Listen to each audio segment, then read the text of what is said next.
que o aumento da temperatura no planeta tem a ver com os resíduos orgânicos que você produz em casa? Errou quem pensou que não tem nada a ver. O setor de gestão de resíduos é o segundo maior emissor de metano do Brasil, responsável por cerca de 10% das emissões humanas por aqui. E o metano é um dos piores gases de efeito estufa, porque o seu efeito, apesar de durar menos do que o do gás carbônico, é 80 vezes mais potente do que ele nos primeiros 20 anos.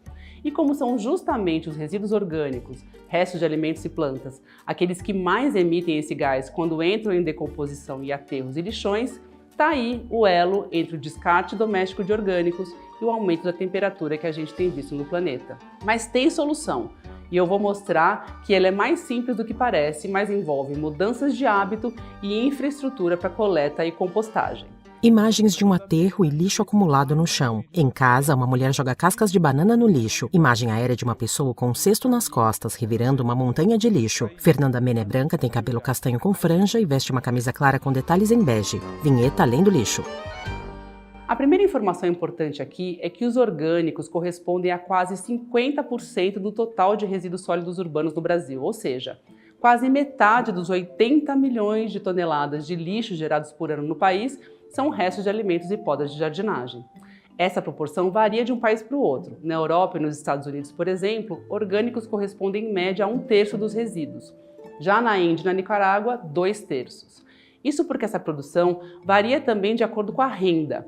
Quem ganha mais gera menos resíduos orgânicos porque costuma consumir mais alimentos pré-prontos, delivery e produtos cujas embalagens geram mais resíduos.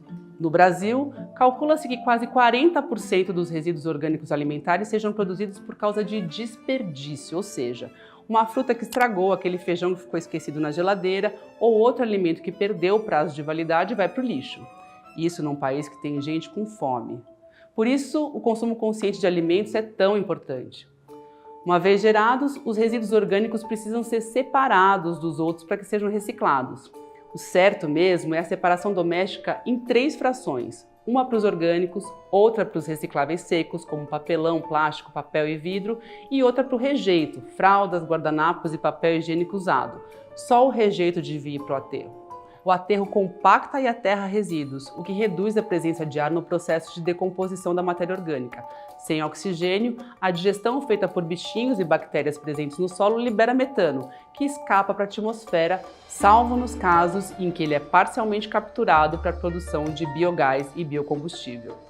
Uma das alternativas aos aterros sanitários é a compostagem, um processo biológico de decomposição e reciclagem de resíduos que produz composto orgânico, um adubo cheio de nutrientes e fertilizante líquido orgânico. No país do agronegócio, que importa 85% de seus fertilizantes químicos, o potencial para uso de uma versão mais barata e natural de fertilizantes é enorme. Na França, desde janeiro de 2024, a compostagem de 30% dos resíduos orgânicos domésticos é obrigatória e faz parte do plano de transição ecológica do país. Existem várias maneiras de fazer compostagem. Tem gente que faz compostagem seca em casa, ou seja, coloca restos de frutas, verduras e legumes crus direto nos vasos de plantas e cobre com folhas secas do próprio jardim. Dá para fazer isso em maior escala com o uso de composteiras domésticas. Existem versões prontas no mercado, mas elas também podem ser improvisadas com baldes ou caixas de plástico. Eu te explico. Você vai precisar de 3 caixas empilhadas. Nas 2 de cima, você vai fazer furinhos na base. Na caixa de baixo, não precisa.